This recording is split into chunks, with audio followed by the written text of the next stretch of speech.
So I've discovered a neat trick for converting a typical gathered end hammock into a hammock chair.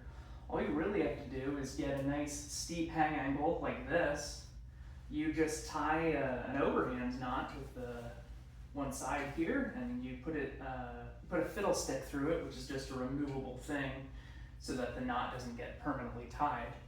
And yeah, so now I can sit in this, and this feels much more chair-like than a gathered end hammock would typically feel like, which is really cool.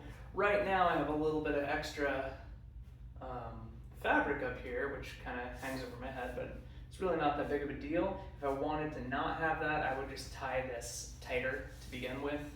It's something I'm still working with, but this is great for those of you who don't want to have to bring a second hammock chair. You just want to be able to use your hammock as a chair. I know a lot of people say that every hammock is a chair, and that is somewhat true, but typically a gathered end hammock does not feel that chair-like.